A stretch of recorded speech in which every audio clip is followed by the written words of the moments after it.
Ready start. महोदय, भारत अनेक धर्मों, जातियों एवं विभिन्न भाषा भाषियों का देश है। भारत की विशेषता है अनेकता में एकता की भावना। जब कभी उस एकता को खंडित करने का प्रयास किया जाता है, भारत का प्रत्येक नागरिक सावधान हो उठता है। राष्ट्रीय एकता को खंडित करने वाली शक्तियों के विरुद्ध आंदोलन प्रारंभ हो जाता है। राष्ट्रीय एकता में उस राष्ट्र के स्वरूप का विशेष स्थान होता है। वहाँ की भूमि, निवासी व्यक्ति और उनकी संस्कृति से राष्ट्र का स्वरूप निर्मित होता है।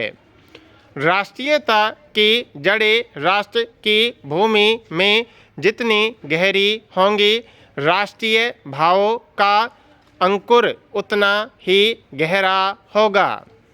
जब तक राष्ट्रीय संस्कृति का विकास नहीं होता, राष्ट्र का वास्तविक विकास नहीं होता। सांस्कृतिक विकास के लिए सहिष्णुता, सहयोग और समन्वय की भावना परम आवश्यक है। हमारे कर्म, पूजा पाठ, खान पान, रहन सहन और वेश में अंतर हो सकता है, परंतु हमारे राजनीतिक और वैचारिक दृष्टिकोण में एकता है। इस प्रकार अनेकता में एकता ही भारत की प्रमुख विशेषता है। राष्ट्र की आंतरिक शांति तथा सुव्यवस्था या बाहरी दुश्मनों से रक्षा के लिए राष्ट्रीय एकता परम आवश्यक है। यदि हम भारतवासी किसी कारणवश छिन्न भिन्न हो गए तो हमारी पारस्परिक फूट को देखकर अन्य देश हमारी स्वतंत्रता को झड़पने का प्रयास करेंगे। इस प्रकार अपनी स्वतंत्रता की रक्षा एवं राष्ट्र की उन्नति के लिए राष्ट्रीय एकता आवश्यक है।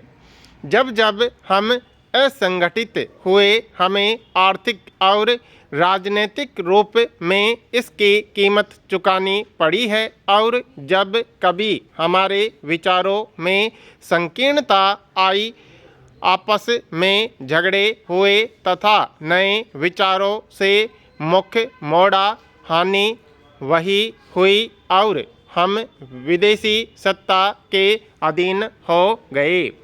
राष्ट्रीय एकता की भावना का मात्र यह अर्थ नहीं है कि हम एक राष्ट्र से संबद्ध हैं।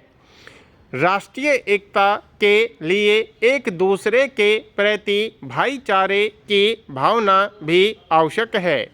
स्वतंत्रता प्राप्ति के पश्चात हमने सोचा था कि हमारी परस्पर भेदभाव की खाई भर जाएगी, परंतु हम देख रहे हैं कि सांप्रदायिकता, क्षेत्रीयता, जातीयता, अज्ञानता और भाषागत अनेकता ने पूरे देश को आक्रांत कर रखा है। अतः इस एकता को छिन्न भिन्न करने वाले कारणों को जानकर उनको दूर करना आवश्यक है।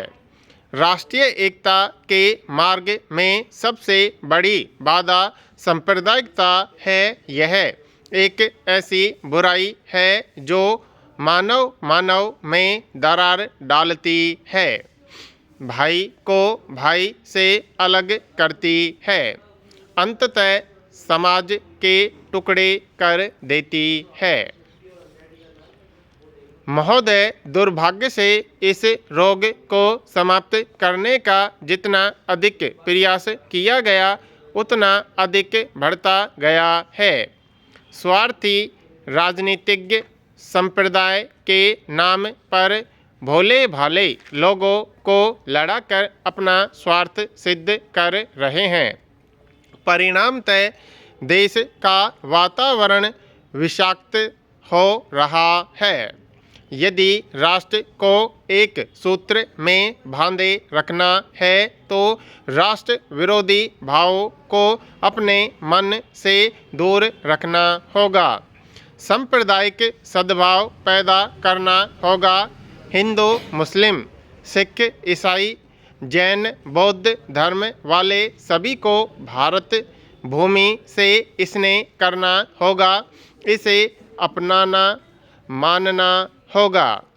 प्रत्येक देशवासी को यह बात हमेशा याद रखनी चाहिए कि प्रेम से प्रेम तथा घृणा से घृणा व विश्वास से विश्वास उत्पन्न होता है।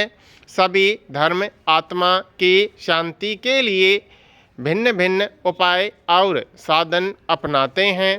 धर्मों में छोटे बड़े का भेद नहीं है। मंदिर, मस्जिद, चर्च और गुरुद्वारा सभी पूजा प्रार्थना के पवित्र स्थान हैं। मनुष्य को इन स्थानों पर आत्मा की शांति मिलती है।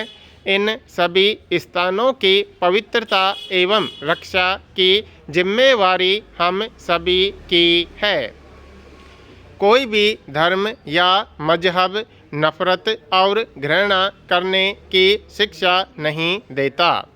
धार्मिक एकता और सांप्रदायिक सद्भावना के लिए आवश्यक है कि हम अपने धर्म ग्रंथों के वास्तविक संदेश को समझें तथा उन्हें अपने जीवन में अक्षरशः उतारें। उनके यथार्थपूर्ण अर्थ न निकालें।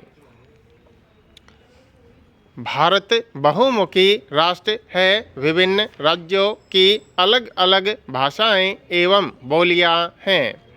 प्रत्येक व्यक्ति अपनी भाषा को श्रेष्ठ और उसके साहित्य को महान मानता है।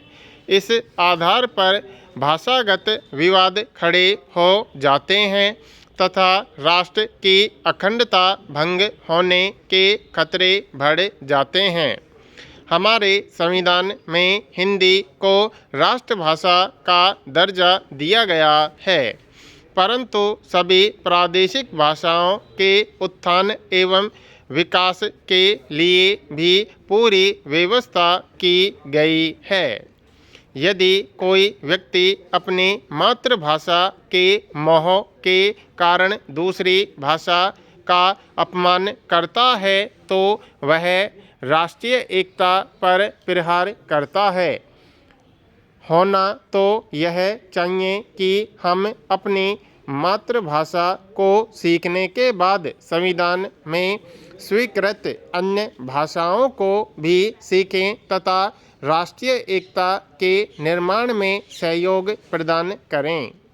हमारा इतिहास साक्षी है कि अनेक धर्मों, अनेक जातियों और अनेक भाषाओं वाला यह देश एकता की एक कड़ी में बंधा रहा है। यहाँ अनेक जातियों का आगमन हुआ और वे सभी धीरे धीरे इसकी मूल धारा में विलीन हो गई। हमें भारत को महान बनाना है।